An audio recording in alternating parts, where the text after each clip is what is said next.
If you want to see your name at the beginning of all of our videos, as well as see exclusive content here on the homestead, please feel free to join our Patreon. Memberships start off at just $1 a month. And as always, thank you for your support. When it comes to mini Rex filling in and growing, it's very much so line dependent. In my lines, I will see the bone structure stop growing at about 4 to 6 months. But when it comes to them fleshing out and filling in that bone structure, it can take anywhere from 6 to 9 months. So for instance, this little doe right here, she's not going to get any bigger from a standpoint of bone structure, but she still has some filling in to do on this top line. And she just hit about 6 months. Compared to Miss Lulu here, who is 9 months, and she is filled in everywhere she needs to be. I don't expect her to put on any more weight, and she is plateaued out and is filled in appropriately. But again, this very much so can be line dependent. There are a lot of ways to answer this question, just because there's more than one way to skin a cat. But when it comes to shelving, the general idea is you're going to take the babies away from mom and keep them in a safe spot. And you're going to bring the babies out to mom to nurse 2 to 3 times a day. That is the big how-to on shelving. Now, the way I run it is whenever I need to shelf kits, I will put them in a box full of nesting material. And normally I keep them in my office. My office stays relatively the same temperature, and it is the safest place in my house away from other animals. So I will keep them on my office desk, and I will bring them out to mom for about an hour, 2 times a day. And with the runts, I might bring them out 3 times a day to help them catch up. I will continue this until the kits hit about 2 to 3 weeks, depending on the time of year. And I gradually will let them spend more time outside with mom. Now, if it is summertime and they are 2 weeks old leaving the nest box, I can easily transfer them from inside to outside very fast. But in the winter, it takes a little more time just to regulate their body temperature and ensure they're not going to get too cold. I know some people who shelf in their barns, but they just take the babies away from mom that way, so the temperature issue isn't an issue. But again, a lot of people do things differently, and mostly you want to just focus on what's going to work for you and the kits you are shelving. I'm not saying that I have a rabbit that does this exactly, blatantly stares at Strawberry who does this. I'm just saying that some bucks enjoy foreplay more than the actual deed and are jerks about it. Like, you're the best looking thing in my barn, and you don't want to make babies half the time. Breeding with these bucks can be an all-day affair. So here's what I do.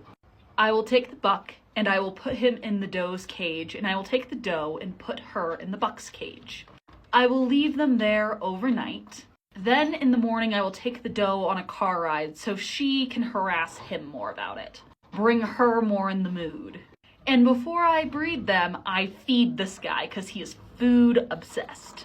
I let him have his snack and his nummy nummies. And then I remove everything from the cage.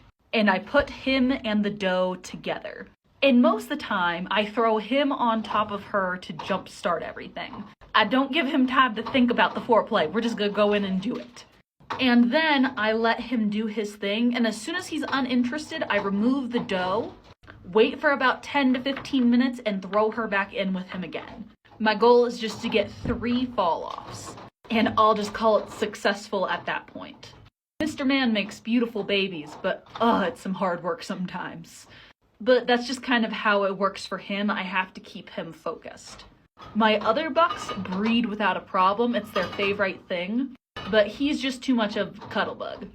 I have fostered many a kit with different mothers and have yet to really have a problem when it comes to aggression. Basically, all I do is I take the kid I want to foster and I just put it in the nest box with the rest of the babies. And then the mom will feed it and take care of it like she gave birth to it. Now, with that being said, to mitigate risks, I don't put kits in with a mom that's a bad mom, or a doe that I know just has aggression issues. So I would gladly go ahead and foster a litter out with Sadie right here. She has fostered before. She's amazing about it. But as of now, I wouldn't dare try to foster out to Lizzie or Emma. just because of how poor they did with their litters the first time around. It wouldn't really make sense for me to put kits in with moms who have a hard time with their own kits, let alone extras. Sorry it's taken me a hot minute to get this update up. I was getting my tattoo filled in. But Nina's litter is doing fantastic. I'm currently shelving them because Nina hasn't been very good at pulling fur. And I am being a little hyper vigilant after the whole Elizabeth thing. But we had 1 DOA and we had 6 healthy kits. And they are doing absolutely fantastic. So this is a tricky question because a lot of this is very much so animal dependent. I have some does that will pull hair before they give birth. I have some does that will pull after. I had a doe that always pulled hair at day 15, and every single time I swore up and down she was having a false pregnancy. But in most of my lines, I see them pulling fur a couple of days to a couple of hours before they give birth. Where I start to worry is if the babies have been born for over an hour and mom still hasn't pulled fur. What makes a rabbit showable is completely dependent on your current breed's SOP. What's showable in one breed is not showable in another. So what I would do is get the ARBA standard of perfection and look through it to see if your rabbit is showable or not, or if it has some kind of faults or disqualifications. Now, with that being said, just because a rabbit is showable does not mean it is the best show quality. So you could have a rabbit that is completely able to be on a table without any disqualifications, but that doesn't mean that the rabbit will do well at show. But even if you have a rabbit that's not the best at show, it still gives you some practice to go and try it out. Shows are a whole lot of fun, and it's something to at least try with the stock that you currently have. So it is extremely rare that I catch this as it happens. I was out just going and feeding the animals, and Miss Nina is having her babies. So I'm going to get the heck out of here and give her a few minutes to finish up. Kindling only takes about 15 minutes or so, so I'm gonna give her her space and her time. But real quick before I go, she's just eaten that first placenta there, which a lot of people mistake for the babies. They're completely different. A lot of animals eat their own placenta. It helps with the imbalances and it hides the evidence that they had babies. Unfortunately, in a lot of cases, this is true. If you have a singleton kit, especially in the winter, they're more likely to chill in a nest. Now, there are some instances where a singleton kit does very well, but normally if I have a very small litter or a singleton kit, I will either shelf the litter or I will combine it with another litter if we have babies around the same age. Especially with how cold we get in the winter, it's just safer for the kits in general. An update on Lucifer's litter. We lost 5 out of the 7, including both of the blues. But I was able to save 2 of the broken blacks. I shelved them in the house overnight, and I took them to mom in the morning to nurse. And I'm about to go grab her and bring her inside to see if we can get these babies some milk because they are looking a little thin. And I'm hoping that works. If not, I will grab my other doe in milk to use as a foster. And if that doesn't work as well, then I have kitten milk on standby. It's difficult having such a small litter because if they get away from each other, they want to crawl to find each other and they get separated. So I've been kind of tucking them in together with a towel so it's harder for them to get away from each other. Because even though it's warmer in the house than outside, they still need their litter mates for warmth. When it comes to butchering on the homestead, we do not have any waste. When it comes to organs and other things that maybe aren't quite usual for humans to use, we use it for the rest of our animals. So for instance, the liver and the heart, the kidneys, those all go to our dogs. The less clean organs that I'm not really comfortable with giving to my dogs, I give to my chickens. The ears, the feet, the hides make really nice dog treats. And of course, all of the meat we just eat. And then when we look at the bones, after we've eaten the meat off of them, we will use them to make broth. And then we will take the rest of the bones, grind them up, and put them in our garden as fertilizer. Here on the homestead, we just try to make things as zero waste as possible. I need a mantra right now, so we're all gonna do a mantra together. First-time moms can be horrible moms. We don't eat first-time moms because their entire litter is cold in the nest box. It's unfortunate, but it was probably an accident. We can try again. This is only strike one. Don't eat your first-time mom. I feel like Cyrax is going to be an amazing rabbit for this video because she too is a broken caster. And the question here when it comes to breeding your broken casters is, what is your goal? Is your type perfect? Is your color perfect?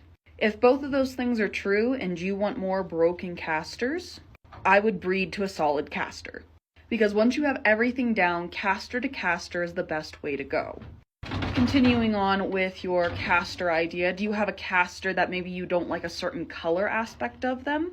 So for instance with Sadie, her very top color, her ticking is too light. Technically she's a chocolate caster. Sometimes they're called ambers. But I have shown her as a caster before. And she did place multiple times.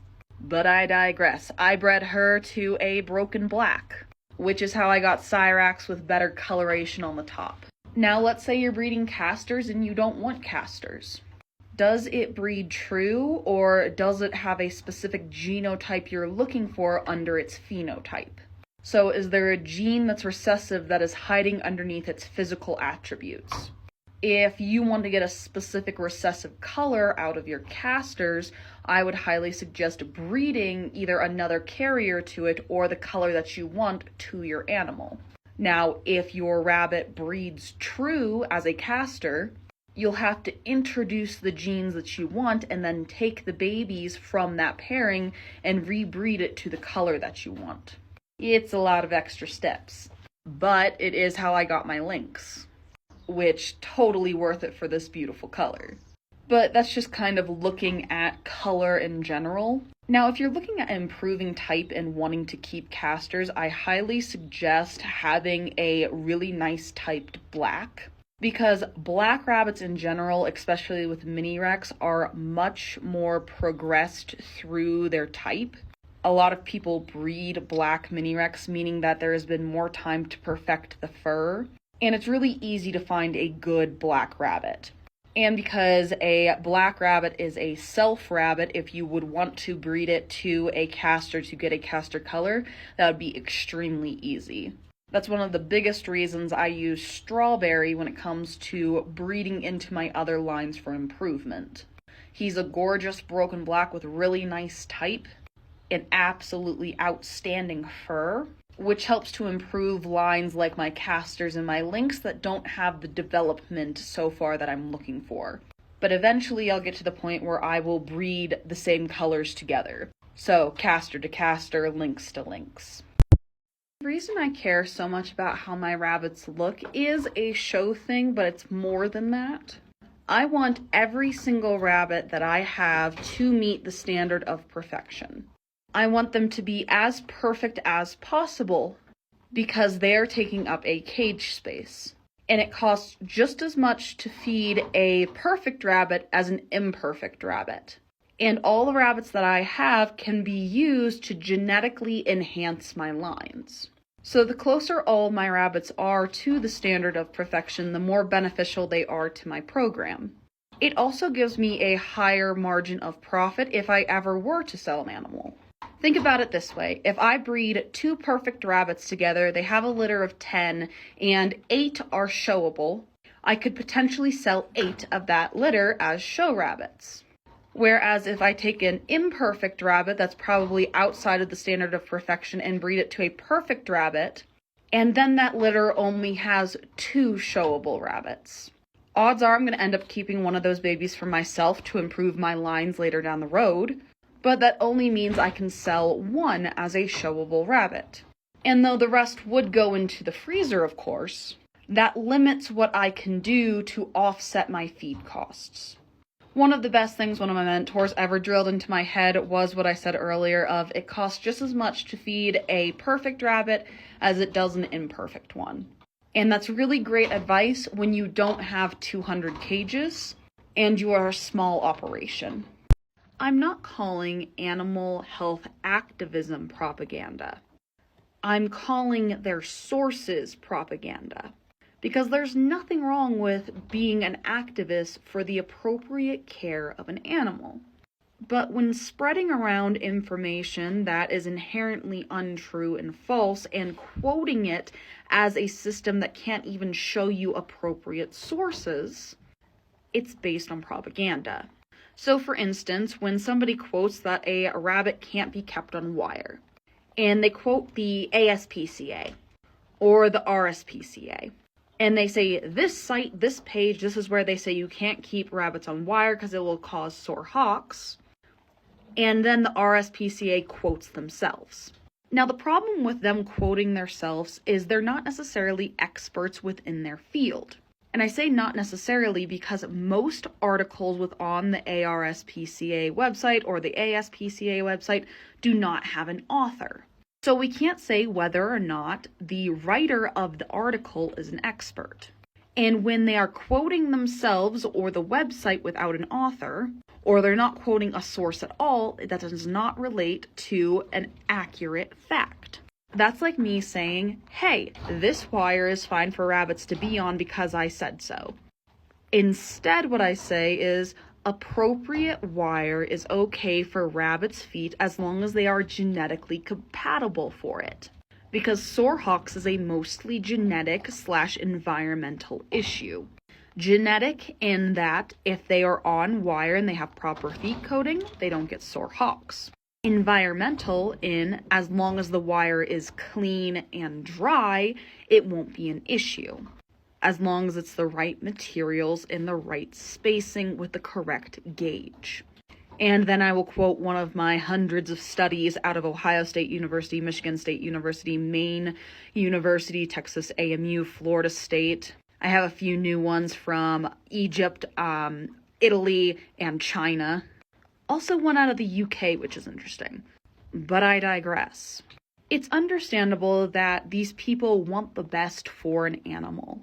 But where propaganda lies is where they take it too far from the realm of, here's what the facts are, do what's best based on the facts, to using wholly emotions of how you feel as a human to conflate an animal's care. You don't have to like something. It doesn't mean that it's abuse or wrong. And when you're trying to force your viewpoint on somebody by inciting emotions, that's when it becomes propaganda. Are my rabbits vaccinated? Some yes and some no. And it's a bit of a complicated subject. When it comes to the RHVD2 shot, some of my breeders have their first rounds of vax and one of my rabbits has their second round. The RHVD2 vaccination is extremely hard to find right now. We used to have clinics where we could get the shot extremely cheap for about $10 per dose. And right now, if I order through my vet, it would be about $100 to $180 per dose, depending on time of year and how many I'm ordering. If you order a lot, the price goes down. Now, with that being said, I raise meat rabbits. So it doesn't make much sense to vaccinate my stock that I'm going to eat within 2 months. Especially considering that most vaccinations are only allowed to be given to kits around the 4 to 6 week range, depending on the type of vaccination. So if I have a rabbit that I'm going to keep in my rabbitry for less than 6 months, I won't vaccinate them.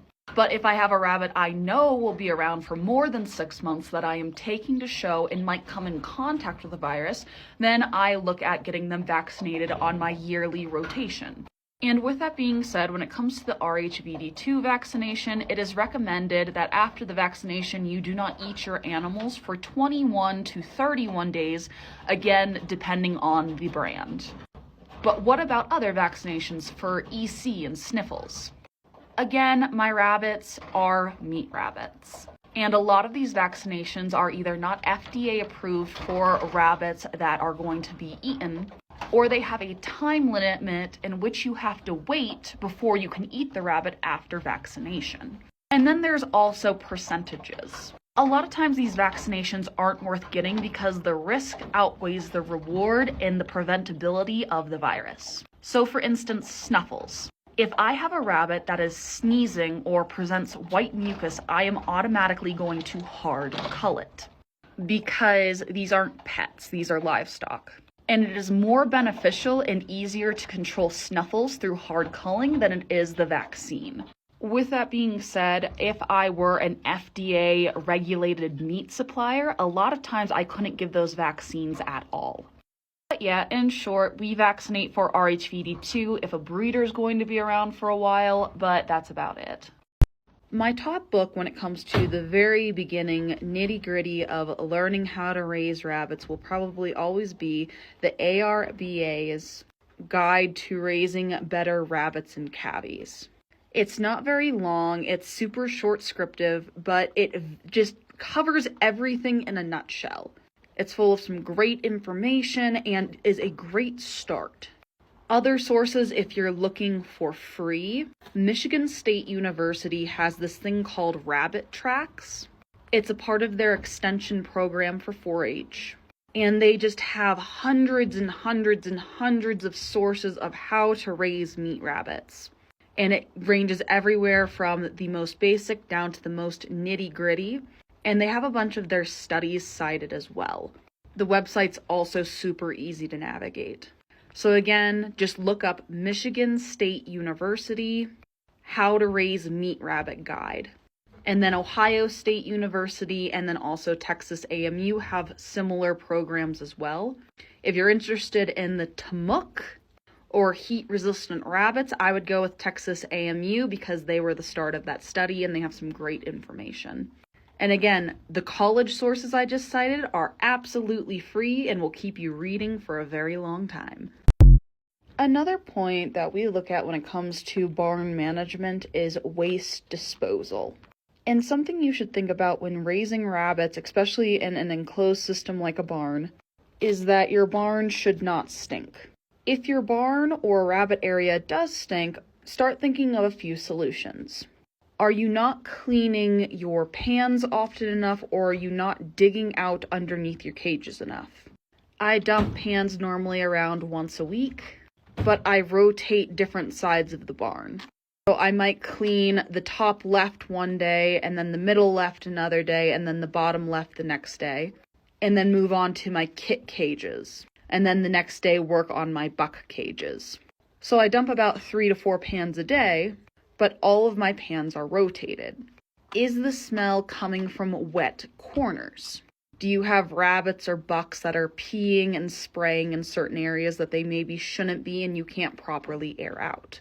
If that's the case, look into getting barn lime or wood pellets or something to help absorb that moisture. The more dry your barn is, the harder it is for bacteria to breed. I also wipe down my walls and the floors and everything I need to at least once a quarter, except for the buck wall. That gets wiped down once a week. This also helps with pests. I talked in a previous video about fly strike, and that again is just about proper waste management. Why yes I do. This is Doggo. Doggo is fat and Doggo is a doe. All Doggo does is eat. She is my favorite because she is fat and nothing else. I have no idea what her type is yet, but I just love how chunky she is and how much she just loves food. But she is a little spicy nugget.